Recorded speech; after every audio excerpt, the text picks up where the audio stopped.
नमस्कार, मेरा नाम है अमिताभ और दृष्टि आईएएस की इस नई वीडियो में स्वागत है आपका। चुनावी मौसम में भारतवर्ष में जो कि एक धर्मनिरपेक्ष देश है, ऐसे देश में क्या धर्म के आधार पर आरक्षण का प्रावधान हो सकता है?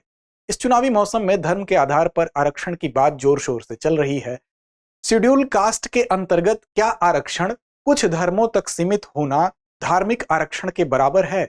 ये कुछ ऐसे सवाल हैं जिन सवालों के जवाब आज हम इस संदर्भ में तलाशेंगे। आज उन जवाबों के आलोक में ही इस संदर्भ की हम शुरुआत करते हैं कि भारत में धर्म आरक्षित जो आरक्षण है, धर्म आधारित जो आरक्षण है, उसके संदर्भ में क्या प्रावधान है, हमारे संविधान में उसके लिए क्या प्रावधान है और क्या धर्म के आधार पर हमारे देश में आरक्षण दिया जा सकता है? क्या कुछ धर्मों को इस आधार पर आरक्षण मिला है या उसके आधार कुछ अलग है?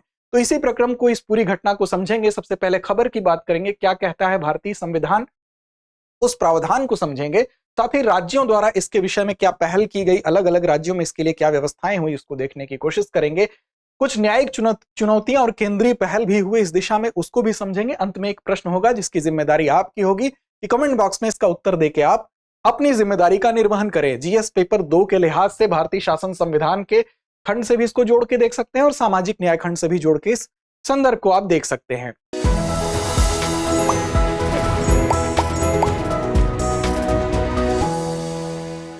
देखिए, भारतीय संविधान में सबसे पहले यह देखना आवश्यक है क्या प्रावधान किए गए हैं। रिजर्वेशन या आरक्षण जो दिया जाता है उसकी व्यवस्था भारतीय संविधान में किस प्रकार से है। तो दरअसल संविधान का अनुच्छेद 15(1) जो है वो कहता है कि राज्य को केवल धर्म, जाति, लिंग, नस्ल, जन्म के आधार पर किसी भी प्रकार के भेदभाव से प्रतिषेधित करता है, रोकता है, उसको रोकने का प्रोविजन करता है अनुच्छेद 15(1) संविधान का। इसी प्रकार अनुच्छेद 15(4) जो है वो राज्य को नागरिकों के किसी भी सामाजिक और शैक्षणिक रूप से पिछड़े वर्ग या एससी या एसटी की उन्नति के लिए कोई भी विशेष प्रोविजन, स्पेशल प्रोविजन, विशेष प्रावधान करने के लिए अधिकार प्रदान करता है। साथ ही अनुच्छेद 16(1) को आप अगर देखेंगे तो रोजगार या नियुक्ति के संबंध में अगर कोई भी मामला है तो उसके लिए नागरिकों के सामने अवसर की समानता उपलब्ध हो, ऐसी व्यवस्था करता है आपका अनुच्छेद 16(1). इसके अलावा अनुच्छेद 16(2) में क्या प्रावधान है? तो 16(2) विशेष रूप से राज्य को राज्य के तहत किसी भी रोजगार या कार्यालय के संबंध में, अर्थात नौकरियों की बात यहां हो रही है, उसमें केवल धर्म, नस्ल, जात, लिंग, वंश, जन्म के आधार पर भेदभाव करने से रोकता है। और इसी प्रकार 16(4) में क्या व्यवस्था है कि राज्य को नागरिकों के किसी भी पिछड़े वर्ग के पक्ष में, किसी भी व्यक्ति को अगर वो पिछड़ा मानती है, किसी भी वर्ग को पिछड़ा मानती है, तो उसके लिए आरक्षण के लिए कोई भी प्रावधान करने में सक्षम बनाता है। अर्थात राज्य को आरक्षण के लिए अगर डायरेक्ट कोई ऐसा क्लास है जो सक्षम बनाता है तो अनुच्छेद 16(4) है जो आरक्षण का प्रावधान करता है, जिसका राज्य के तहत सेवाओं में अगर ये राज्य पाता है कि राज्य की सेवाओं में उसका पर्याप्त प्रतिनिधित्व नहीं है तो 16(4) के अंतर्गत उसको आरक्षण दिया जा सकता है। तो ये संविधान, हमारे भारतीय संविधान के अंतर्गत कुछ प्रावधान है। अब क्या कहता है भारतीय संविधान के अंतर्गत, आप ये भी देखें कि भारतीय संविधान तो इन प्रावधानों को देता है, इसमें कहीं भी आपको आरक्षण के कुछ अन्य आधार, जो आजकल बात चल रही है धर्म के आधार पर आरक्षण की डिमांड हो रही है, क्या उसके तत्व भी आपको मिलते हैं? तो उसी को लेके आज की हमारी यह पूरी की पूरी चर्चा है। तो अनुच्छेद 15 पे जरा नजर डालें। अनुच्छेद 15 कहता है कि केवल धर्म के आधार पर भेदभाव और आरक्षण पर प्रतिषेध है, अर्थात धर्म के आधार पर आरक्षण नहीं दिया जा सकता है। अगर किसी विशेष धर्म को आरक्षण दिया गया है तो उसका आधार सामाजिक रूप से या शैक्षणिक रूप से पिछड़ापन हो सकता है, धार्मिक आधार उसका कदापि नहीं हो सकता है। इसके लिए सीधे तौर पर अनुच्छेद 15 जो है वो रोक लगाता है। आप देखें कि जो मुस्लिम समुदाय है, अब आपके मत जहन में यह सवाल उठेगा कि उसको आखिर आरक्षण मिला है तो वो कैसे मिला है? तो दरअसल उसको ये जो आरक्षण का प्रावधान किया गया है, ये धर्म के आधार पर नहीं है, बल्कि उसके सामाजिक और शैक्षणिक पिछड़ेपन के आधार पर उसको यह अधिकार मिला हुआ है। इसके अलावा अब इस दिशा में कुछ प्रयास हुए, कुछ समितियां बनी, कुछ आयोग का गठन हुआ, उन्होंने अपनी रिपोर्ट दी। जैसे मंडल आयोग 1979 में आप देखेंगे मंडल आयोग का गठन किया गया इस बात के जानकारी के लिए। मोरारजी देसाई की उस समय सरकार थी, जनता पार्टी की सरकार थी, और यह बात तय करने के लिए कि वास्तव में शैक्षणिक रूप से पिछड़ापन इन लोगों में है, किन किन लोगों में है, उनकी पहचान की जाए। इसके लिए 1979 में मंडल आयोग का गठन हुआ और विशिष्ट मुस्लिम जातियों सहित विभिन्न पिछड़े वर्गों की इस आयोग के तहत पहचान की गई। उसमें कुछ ऐसे विशिष्ट मुस्लिम समुदाय थे जिनको माना गया ये भी पिछड़े वर्ग के अंतर्गत आते हैं, तो इन्होंने अपनी सिफारिश में ये बात कही। इसके अलावा इंदिरा साहनी केस जो कि 1992 का मामला है, इस केस में भी यह फैसला जब आया सुप्रीम कोर्ट का, तो यहां पर पिछड़ेपन के मानदंडों को पूरा करने वाला कोई भी सामाजिक समूह, अर्थात वो कोई भी वर्ग हो सकता है, कोई भी समूह हो सकता है जो कि पिछड़ेपन के क्राइटेरिया को पूरा करता है, अगर उसके अंदर वो तत्व पाए जाते हैं तो पिछड़े वर्ग के रूप में वर्गीकरण के लिए वो योग्य होगा, भले ही वो किसी भी धर्म से संबंधित हो, लेकिन उसका आधार धर्म न होके उसके अपने मानदंड होंगे, पिछड़ेपन के मानदंड होंगे। और वो मानदंड क्या होंगे? तो वो धर्म के आधार पर न होके सामाजिक और शैक्षणिक पिछड़ेपन के आधार पर होंगे। बाद में आप देखेंगे इसी के अंतर्गत एक बाद में ईडब्ल्यूएस का जब आरक्षण दिया गया तो आर्थिक आयाम को भी जोड़ दिया गया।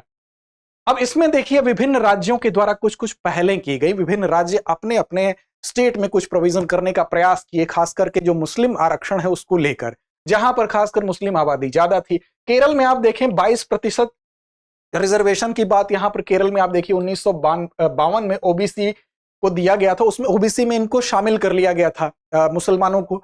अब यहां पर इसी तरह से कर्नाटक में भी देखिए 1995 में 4% मुस्लिम आरक्षण दिया गया, 36 मुस्लिम जातियों को भी इसमें शामिल किया गया था।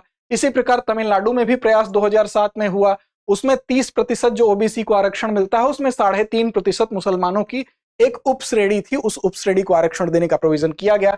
इसी प्रकार का प्रयास आंध्र प्रदेश में भी 2004 में दिखाई देता है, ये 5% पूरे समुदाय को यहां दे दिया गया था। बाद में ये हाईकोर्ट के द्वारा निरस्त कर दिया गया, क्योंकि इसमें यह बात कही गई कि जो यहां पर ओबीसी एक्ट है उस ओबीसी एक्ट का अनुपालन नहीं किया गया है, क्योंकि उसमें राज्य ओबीसी आयोग की बिना अनुशंसा के ये प्रोविजन नहीं किया जा सकता है और तात्कालिक रूप से ये बिना उसके राज्य ओबीसी एक्ट के तहत ये सारे मानदंडों को पूरा नहीं करता था। साथ ही साथ क्रीमी लेयर का जो क्राइटेरिया बनाया गया था उसको भी फॉलो नहीं किया गया था। इसके अलावा यहां पर पहले से ही 46% रिजर्वेशन था, जो कि आप देखेंगे उसमें एससी एसटी ओबीसी को 46% रिजर्वेशन था और 5% ही आरक्षण देने के बाद ये सीमा जो है वो 51% पहुंच गई थी। और आपको पता है कि जो इंदिरा साहनी का वाद था 1992 का जो मामला था, उसमें ये बात स्पष्ट तौर पर कही गई थी कि जो भी आरक्षण का दायरा है वो 50% से ऊपर नहीं जा सकता है। इसके तहत इंदिरा साहनी वाद के तहत ये 50% से ऊपर गया, इसलिए ये मामला पूरी तरह से अटक गया, ये मामला, इस पर रोक लगा दी गई। आगे देखें तो तेलंगाना के द्वारा भी 2014 में प्रयास किया गया। आंध्र प्रदेश के विभाजन के बाद आप देखेंगे तेलंगाना सरकार ने भी एक कानून पारित किया जिसमें ओबीसी मुसलमानों के लिए 12% आरक्षण का प्रस्ताव इसमें किया गया था। तो ये अलग अलग स्टेट विभिन्न समयों पर अपने अपने स्तर से इस दिशा में प्रयास किए हैं, लेकिन वास्तव में इनको जो आरक्षण मिला उसका आधार धर्म नहीं था। अब यहां पर अब कुछ न्यायिक चुनौतियों और निर्णयों पर भी नजर डालना लाजमी है। देखिए इसमें एमआर बालाजी 1962 में ये एक न्यायिक निर्णय था। इस निर्णय में क्या कहा गया? इसमें यह माना गया था, सुप्रीम कोर्ट ने यह बात स्वीकार की थी कि कुछ मुस्लिम, ईसाई या जैन सामाजिक रूप से अगर पिछड़े समूह बनाते हैं तो उनको ओबीसी के अंतर्गत आप सम्मिलित कर सकते हैं, लेकिन एससी के लिए यहां बात एससी कोटे के अंतर्गत सम्मिलित करने की बात नहीं की गई है। साथ ही ईपी रोयप्पा बनाम तमिलनाडु राज्य 1973 के मामले में भी यह कहा गया कि जो समानता है वो गतिशील अवधारणा है, अर्थात इसको केवल एक विशेष कम्युनिटी तक सीमित नहीं रखा जा सकता है। गतिशील अवधारणा का मतलब ही है कि पारंपरिक सीमाओं के भीतर इसको सीमित नहीं किया जा सकता है, अर्थात अन्य धर्मों के लोग भी अगर उस क्राइटेरिया को फॉलो करते हैं, सामाजिक और शैक्षणिक रूप से पिछड़े हैं, तो समानता के अंतर्गत उनको भी विशेष प्रावधान करके इसका लाभ दिया जाना चाहिए। ये मामला इसमें था। अब इसके बाद आप देखें न्यायिक चुनौतियों और निर्णयों में ही एक मामला था केरल राज्य बनाम एन.एम. थॉमस 1975। इसमें क्या कहा गया? इसमें कहा गया कि यदि कोई धार्मिक, नस्लीय या जाति समूह एक कमजोर वर्ग का गठन करता है, मतलब वो कैसा समूह हो, कोई भी धार्मिक समूह हो सकता है, कोई नस्लीय समूह हो सकता है, कोई जातीय समूह हो सकता है, अगर ये लगता है कि वो कमजोर वर्ग है, कमजोर वर्ग का निर्माण कर रहा है, तो अनुच्छेद 46 कहता है कि वो एक पिछड़े वर्ग के तहत आएगा और अपनी उन्नति के लिए, उस पिछड़े वर्ग की उन्नति के लिए एक विशेष प्रावधान का हकदार होगा, वो किसी भी धर्म से संबंधित हो। ये बात कही गई थी केरल राज्य बनाम एन.एम. थॉमस 1975 में।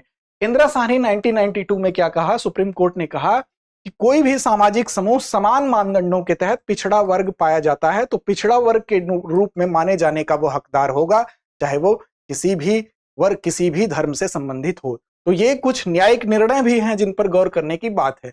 कुछ समितियां आई, कुछ समितियां विशेष रूप से मुसलमानों के संबंध में अगर आप देखें तो सच्चर समिति 2006 में इसने क्या परीक्षण किया? इसने ये देखा कि दरअसल मुसलमानों को लगभग SC/ST जितना ही पिछड़ा पाया गया। अब इस कमेटी का गठन ही ये करने इसलिए किया गया इस मंशा से कि वास्तव में उनकी स्थिति को देखा जा सके कि सामाजिक और शैक्षणिक रूप से उनकी कंडीशन क्या है। तो इस कमेटी ने पाया कि ये जो मुस्लिम है वो SC/ST जितने पिछड़े पाए गए, साथ ही ये कहा गया कि जो गैर मुस्लिम है वो गैर मुस्लिम जो OBC हैं उनसे ज्यादा ये मुस्लिम OBC जो थे वो पिछड़े पाए गए। साथ ही रंगनाथ मिश्रा समिति जो आई 2007 में, इसमें देखेंगे आप अल्पसंख्यकों के लिए 15% आरक्षण की सिफारिश इनके द्वारा की गई। क्यों की गई? इसमें भी विशेष रूप से मुसलमानों के लिए इसमें 10% आरक्षण की व्यवस्था की गई, की सिफारिश की गई कि इनको 10% आरक्षण दिया जाना चाहिए। इसका मतलब ही हुआ कि इन दोनों समितियों ने मुसलमानों को सामाजिक और शैक्षणिक रूप से काफी पिछड़ा पाया। अब देखिए इसमें इन्हीं दोनों समितियों के आधार पर एक कार्यकारी आदेश 2012 में जारी कर दिया गया। इसमें यह कहा गया कि जो मौजूदा 27% OBC कोटा है उसी के भीतर अल्पसंख्यकों के लिए 4.5% आरक्षण आवंटित कर दिया गया इसी कार्यकारी आदेश के तहत। लेकिन ये चुनाव से पहले यह कार्यकारी आदेश जारी किया गया था, बाद में ये इसका पालन नहीं हो सका। लेकिन एक बात ध्यान रखें कि यहां मुसलमानों के लिए बात नहीं की गई आरक्षण की, बल्कि यहां अल्पसंख्यक समुदाय की बात की गई जिसमें सभी शामिल थे। तो ये 4.5% आरक्षण इन दो समितियों की सिफारिश के बाद जरूर आई, लेकिन इन दोनों समितियों में जो बातें कही गई थी विशेष रूप से मुसलमानों के लिए, उसके संदर्भ में ये अनुपालन बहुत ज्यादा न्यायसंगत नहीं लगा। अब समितियों द्वारा कुछ जो पहल हुई उसमें आप देखेंगे कि शेड्यूल कास्ट के कोटा में शामिल न करने के पीछे क्या तर्क है। ये तो बात अभी तक पिछड़े वर्ग में शामिल करने की ही बात थी, लेकिन शेड्यूल कास्ट में शामिल न किए जाने के पीछे क्या तर्क है? तो संविधान का अनुच्छेद 341 और 1950 के राष्ट्रपति का जो आदेश है उसमें यह कहा गया है कि केवल हिंदू ही SC में शामिल होने के हकदार हैं। इस आधार पर यह कहा जाता है कि मुसलमानों को इसमें शामिल नहीं किया जा सकता है। लेकिन अब एक बात यहां पर और आती है कि बाद में आप देखेंगे 1956 में सिखों को इसमें शामिल किया गया, 1990 में बौद्धों को भी शामिल किया गया, लेकिन मुस्लिम और ईसाई अभी भी इससे बाहर है। अब ऐसे में दूसरे पक्ष का यह तर्क हो सकता है कि क्या इनको शामिल किया जाना धर्म के आधार पर दिया गया आरक्षण नहीं है? यह प्रश्न दूसरे पक्ष का बनता है। तो ये पूरा का पूरा मामला था। अंत में हम अपनी परिपाटी अभ्यास प्रश्न की तरफ चलेंगे। तो आज का अभ्यास प्रश्न है जिसकी जिम्मेदारी आपकी है इसका उत्तर कमेंट बॉक्स में देने की। आज का प्रश्न आपके लिए है कि मंडल आयोग का गठन किस वर्ष हुआ था? आपको बताना है 1977, 1979, 1985 या इनमें से कोई नहीं। तो उम्मीद है आप सही और सटीक जवाब देंगे। लड़ते रहें, अपने लक्ष्य की ओर बढ़ते रहें। डियर व्यूअर्स, अपने एग्जाम की तैयारी को और बेहतर करने के लिए हमारे चैनल को लाइक, शेयर और सब्सक्राइब करना न भूलें।